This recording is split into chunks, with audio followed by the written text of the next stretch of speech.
Chile, un país diverso, con una gran cantidad de culturas, paisajes y tradiciones, cuyos habitantes, dentro de poco, votarán por un nuevo presidente de la República, quien tomará a cargo el mandato y la administración del Estado, siendo la mayor autoridad política dentro del país. Este 2017 se llevarán a cabo las elecciones presidenciales, dentro de las cuales todos los ciudadanos que cumplan con la normativa legal, podrán acceder a este sufragio buscando la mayor representatividad dentro de los candidatos. Pero Chile no siempre fue así. ¿Qué grandes cambios han habido en los últimos tiempos en Chile sobre este tema? Es por eso que tenemos que mirar al pasado, nuestra historia. Y es por eso que hoy, en este capítulo, presentaremos los hitos más importantes dentro de Chile, que han cambiado la sociedad actual, que son el plebiscito de 1988 y el fin del régimen militar de Augusto Pinochet.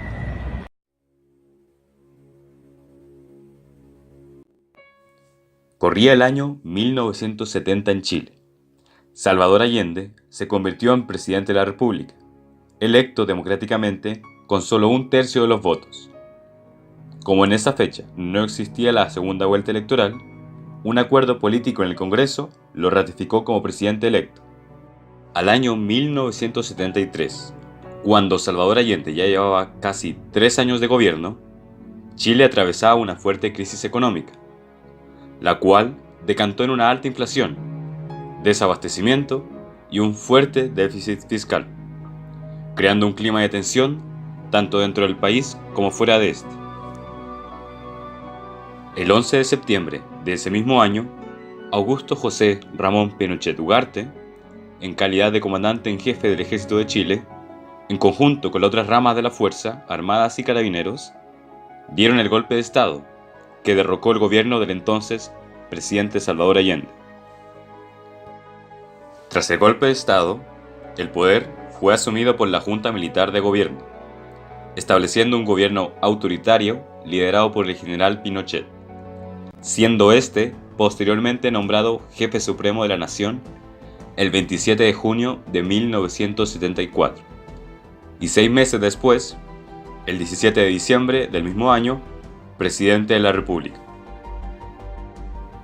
Con Pinochet al mando, el gobierno se caracterizaba por la práctica de una amplia represión política. Esto derivó en abusos y atropellos a los derechos humanos, donde miles de ciudadanos son detenidos, se producían allanamientos masivos y se cometieron torturas, asesinatos y desapariciones de personas. El régimen de Pinochet suprimió, entre otros, los derechos políticos, los partidos políticos, los registros electorales y la elección de autoridades. Sin embargo, igual invocó el voto popular para respaldar su acción, sin registros electorales, sin posición, con el derecho a una reunión coartado y con control de los medios de comunicación. Convocó a un plebiscito el año 1978 para pedir respaldo político. El año 1980 convocó a otro plebiscito para aprobar la constitución que elaboró el equipo de sus partidarios. Esta misma constitución, hecha a la medida, contemplaba que Pinochet seguía 8 años en el cargo, hasta 1989. Contenía una norma que imponía la convocatoria de otro plebiscito en que se sometería a votación popular la propuesta por la Junta de Gobierno Militar el nombre de un candidato único a presidente, que justamente, como se sospechaba, resultó ser el mismo Augusto Pinochet. Aquí vamos a entrevistar a Pedro Moreno Carvajal. Fue dirigente sindical de entre los años 1973 hasta el 1980 aproximadamente. 1978. Y participó de forma clandestina, por decirlo así, en la campaña del no. Bueno, y la primera pregunta dice: antes de que se llevara a cabo el plebiscito, ¿se creía que este era un medio efectivo para terminar con la dictadura o un truco planeado por el gobierno de Augusto Pinochet? En principio se creía que era un truco, por eso que todas las futuras autoridades que iban a venir se encargaron de llevarlo fuera del país, traerlo para acá, comunicar más que nada fuera del país esto que aquí adentro. debido a que ¿cómo se llama? Era más creíble que hubiera gente que viniera a ver el plebiscito, que estuviera gente de todos los países, los más países que pudieran, cosa que si ganaban, en este caso el no, significaba que ellos lo iban a aceptar. Claro, más que nada como un método de protección De protección, claro. de los resultados. Claro, lo que pasa en todos los países donde no hay democracia, porque van veedores de otros países para verificar si las elecciones fueron bien o fueron mal. Claro. ¿Cuál era el objetivo del plebiscito y en qué consistía? El plebiscito que se realizó en Chile no es muy distinto de los otros tipos de plebiscitos que generalmente se realizan en otras partes del mundo. La definición misma de un plebiscito dice relación con una consulta pública en la cual la ciudadanía se acerca al canal de votación legítimo para poder expresar su decisión respecto de un problema que la sociedad tenga que decidir. En este caso, entre dos opciones. Para el caso chileno, el plebiscito consistió entre aprobar la continuidad de Augusto Pinochet en la dirección del Estado en Chile, del gobierno más bien, o desaprobar esa idea e inminentemente llamar a votaciones. Con ese plebiscito, en alguna medida, se intentaba o se proponía terminar con los años de dictadura de Augusto Pinochet para pasar a una fase de votaciones periódicas, por lo menos. Sin embargo, desde el año 1981 surgió y acrecentó una fuerte crisis económica y al mismo tiempo aumentaban las denuncias por violaciones a los derechos humanos. Las organizaciones semiclandestinas, sindicales, estudiantiles y los miembros de los partidos políticos que estaban legalmente prohibidos iniciaron protestas para derrotar al régimen de Pinochet entre 1982 y 1986. Estas protestas alcanzaron gran masividad. A esto se le sumaba la caída de gran parte de las dictaduras presentes en Latinoamérica, generando un periodo tenso para el mandato de Augusto Pinochet. A pesar de ello, el general Pinochet y las Fuerzas Armadas se veían optimistas. Contaban con la seguridad de que habían ganado por un amplio margen del 67% sobre el 30% en el plebiscito por el proyecto de la Constitución Política de 1980. ¿Cuáles fueron los factores que influyeron en la organización de movimientos sociales que luego nos llevan a la consolidación del plebiscito? Hay varios factores que, en mi opinión, se entrelazan a la hora de explicar eso. Muchos de los movimientos sociales que son parte de la resistencia a la dictadura y son parte de los movimientos que van a finalmente tensionar de tal modo el asunto hasta finalmente conducir al plebiscito, son movimientos que se organizaron a partir de la clandestinidad. Luego de haberse instalado la dictadura en Chile, hay que recordar siempre que se llevó adelante una clausura del Congreso y que se proscribió también una cantidad importante de partidos que podrían haber sido vistos como partidos antisistémicos o partidos que no eran proclives a la opinión del régimen imperante, es decir, al régimen de la dictadura.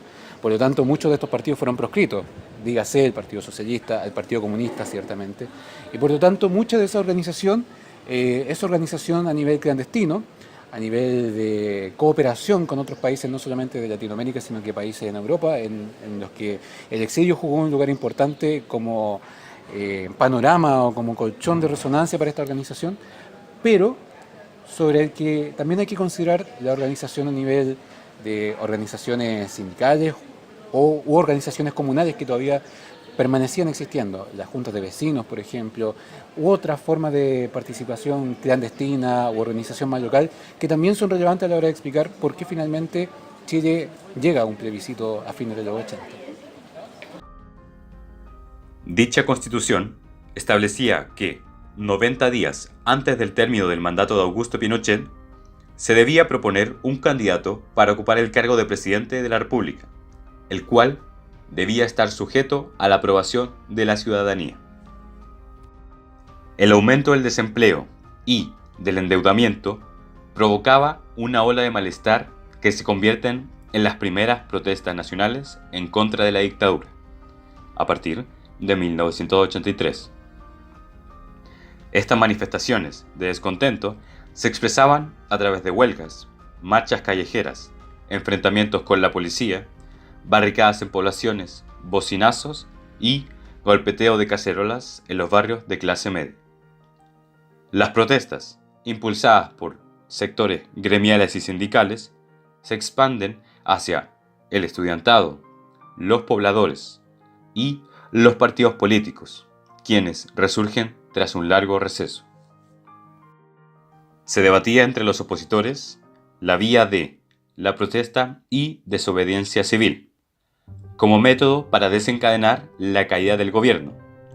Otros pocos optan por la vía insurreccional y armada.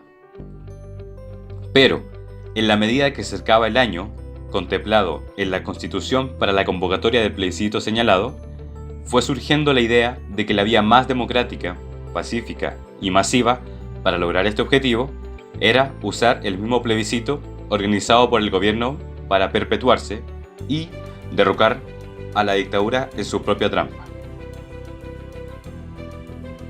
El fracaso de las protestas y de la lucha armada para derrocar al régimen provoca que la mayor parte de la oposición se una en una gran coalición. Esto significó que se optó por participar en el plebiscito que la Carta estipula para el año 1988 y derrotar a Pinochet en las urnas. Después dice, ¿de qué forma piensa usted que los resultados del plebiscito afectaron en la situación del país?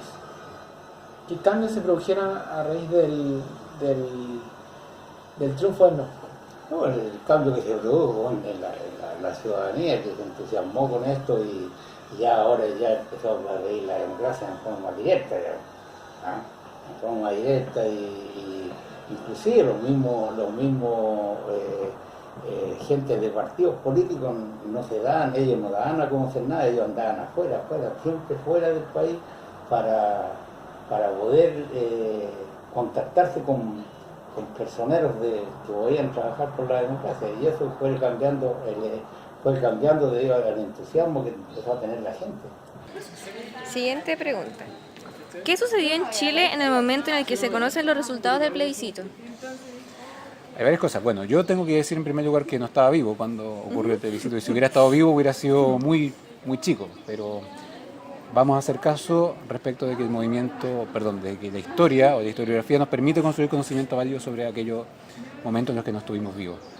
Lo primero que habría que decir es que lo que se cuenta generalmente en documentales o en evidencia por libro es que la ciudadanía tenía un miedo importante a que los resultados del plebiscito fueran a ser desconocidos por los personeros de la dictadura. Hace muy pocos días, por ejemplo, falleció el general Matei. El general Matei fue parte de la cúpula del poder que se organizó en torno a Augusto Pinochet, y el general Matei ha sido reconocido habitualmente porque fue una de las primeras personas en reconocer finalmente que Augusto Pinochet perdió ese plebiscito. Ocurrió también algo que muchas personas lo refieren y que es muy emblemático en realidad, este aspecto de que antes de que se dieran los resultados finales de la votación, se transmitieron, si no me equivoco, se transmitió por la señal pública El Correcaminos, por ejemplo, o se transmitieron caricaturas. Lo que la ciudadanía leyó fundamentalmente en eso fue el intento de desviar de atención y temer en un futuro caso, o en un caso hipotético, el no reconocimiento por parte de la dictadura de los resultados que podrían haber sido favorables. Hay que mencionar además, y que tiene relación con lo que ha ocurrido durante el último periodo, que las encuestas que se hicieron durante la época señalaban un triunfo para Pinochet.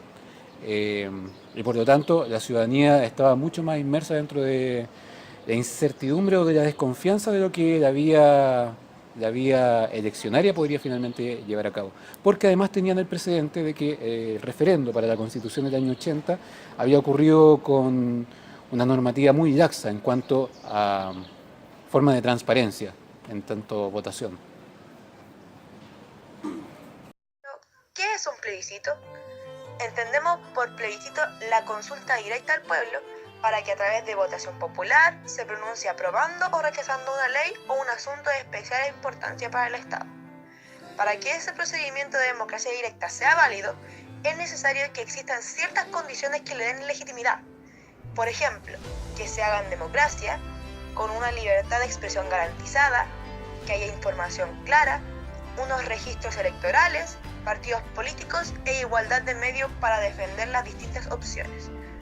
Ninguno de los plebiscitos previos en 1978 y 1980 de Pinochet cumplía esas condiciones. Existían dos posibles opciones a elegir, el sí y el no. Si predominaba el primero, el mandato seguiría perteneciendo a Pinochet por 8 años más. En cambio, si la mayoría de votos era para la opción no, se prorrogaría un año más en el mandato de Pinochet, dando paso a la convocatoria de elecciones generales a presidente y parlamentarios 90 días antes del de esta extensión. Ocupadas en la denominada concertación de partidos por el no, demócratas cristianos, socialistas, radicales, humanistas y sectores de derechas liberales se lanzan en una campaña que culmina el 5 de octubre de 1988, con la victoria de la opción no en el plebiscito con un 54% de los votos. Esto significa el llamado a elecciones presidenciales y parlamentarias para el año siguiente. A diferencia de los plebiscitos de 1978, denominado consulta, y el plebiscito de 1980, los opositores al régimen ahora estaban organizados, con apoyo internacional, con capacidad de movilizar mucha gente para trabajar en la campaña para fiscalizar y prevenir fraude. Además, existía un registro electoral, y la mayoría de los partidos no estaba prohibido. Así, si bien las protestas no lograron derrocar a Pinochet, sí habían logrado abrir espacios a la libertad de expresión. Se había recuperado el valor de la democracia y se movilizó masivamente a la mayoría. Juventudes de distintos partidos trabajaban unidas, educando y capacitando a monitores en las poblaciones, centros laborales y estudiantiles, o motivando y reclutando voluntarios para fiscalizar la elección. Se organizó un sistema de conteo paralelo al oficial, de manera que se hizo imposible falsear los resultados. Hoy en día se sabe que Pinochet tenía preparado asumir nuevamente el mando absoluto por la vía de la fuerza y decretos especiales, dando un autogolpe. Pero ello se hizo posible gracias a la organización y trabajo de la oposición, que dejó a Pinochet aislado, sin respaldo para un nuevo golpe de Estado. El desafío fue lograr que la mayor cantidad de personas se inscribieran en los registros electorales para quedar habilitados para votar. Esto no fue fácil porque los partidarios de la vía armada e insurreccional sentían eso como una traición, y además señalaban que ninguna dictadura hacía un plebiscito para perderlos, pues contaba con todos los medios para consumar un fraude. Sin embargo, esa opinión no prosperó, y varios fracasos de la vía armada, como el atentado fallido de Pinochet, una internación masiva de armas en el norte, intento de guerrillas en el sur, fueron unos fracasos estrepitosos, dejando a esa opción aislada, volcado a la ciudadanía a inscribirse y a participar en el plebiscito. Y trabajo épico se logró, a pesar del control sobre los medios de comunicación masivos y el peso de la acción del Estado y las finanzas públicas para incentivar la aprobación de la opción sí, unida a una campaña del terror en que el gobierno, en palabras de Pinochet, señalaba que el plebiscito era el caos o el caos. La última pregunta: ¿cómo fue que la concentración de partidos por la democracia obtuvo tanto acceso a la prensa y a los medios de comunicación? Mira, la prensa que había era toda de gobierno, así que no tuvo acceso a la prensa, no había acceso a la prensa, porque aquí había un régimen totalitario en la cual controlaba toda la prensa. Lo que sí había, que se fueron creando prensa clandestina, radios clandestinas, inclusive televisión clandestina, todo clandestino. Entonces la misma iglesia cobró muchísimo en sacar diarios como Solidaridad, y otras revistas más que sacaron para poder entregarla. Y hubo gente también que participó, mucha gente participó, ya gente más conocida, ya empezó a participar más en esto y darse a conocer ya lo que escribían. Pero todo fue no con que el gobierno lo fuera a permitir. Trataban lo posible de que de una manera que el gobierno no interviniera eso, que no lo interviniera, que hacer un diario, hacer una revista, no es llegar y hacerlo, y se necesita ya mucha maquinaria más moderna, en la cual la inversión es muy grande. ¿Y los mismos profesionales? Los profesionales que van a trabajar ahí también. Claro. Lo que alguno hacía en este caso era muy pequeño, cooperaba con un grano de arena a la causa. Claro. Pero hubieron grandes sectores de esto, grandes sectores como el mismo Ricardo Lagos, que fue uno de los principales que dio la pauta para que todo esto se llevara a cabo. Y que manifestaban abiertamente su... Sí, ya después ya no tenían miedo, ya no tenían miedo, porque están reconocidos a nivel mundial. Ya una persona, un político reconocido a nivel mundial no se puede perder. Claro. ¿Vale? No se puede, todos van a saber dónde está. Porque muchos políticos se perdieron cuando recién ocurrió el golpe, porque la prensa a nivel mundial no tenía los ojos puestos en el país. Y aparecían muertos después, porque murió de un ataque, como murió de un ataque Pablo Neruda, como murió de un ataque Eduardo Frei Montalva, y así sucesivamente. Y a la vez se manipulaba la prensa Se también. manipulaba la prensa y se manipulaban el sistema de médicos, las clínicas. Todo el aparataje estaba a favor del gobierno, todo el aparataje a favor del gobierno. Y esto es lo que se hizo aquí en Chile, yo no creo que pueda. Es difícil que se logre en nuestro país tan así, tan democráticamente y sin haber disparado una bala. Claro. Y teniendo todo en su contra. Todo en contra, justamente todo en contra. Sí, aquí la gente, todo el que trabajó de arriba al de abajo, todo fue bien hecho, todo, y todo en secreto. Por años, esto fue por años, porque no es llegar de juntarse de la noche a la mañana. Primero uno de los mismos conocidos tenía que conocerlos de nuevo. Tenía que conocerlos en qué bando estaban, qué es lo que estaban haciendo y un montón de cosas. Y ellos tenían que conocerlo aún, entonces era muy difícil. Era muy difícil. ¿Y eso? Ya. ¿Cuáles son los factores que usted cree que consolidaron el periodo de fin de la dictadura? Bueno, es difícil también esa pregunta. En primer lugar, yo creo que siempre hay que tener en cuenta que hay una ciudadanía que por la vía clandestina, pero también por la vía de la acción directa se estaba organizando. Hubo periodos de protesta muy importantes y varios ciclos de protesta que son relevantes a la hora de considerar que la ciudadanía se estaba manifestando efectivamente y que esa manifestación no podía quedar sin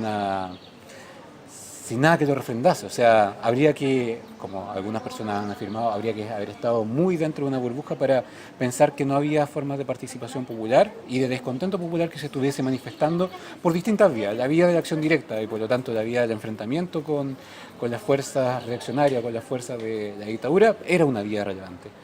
Pero también es relevante considerar que en muchas ocasiones se ha señalado que la dictadura fue una especie de milagro económico para Chile.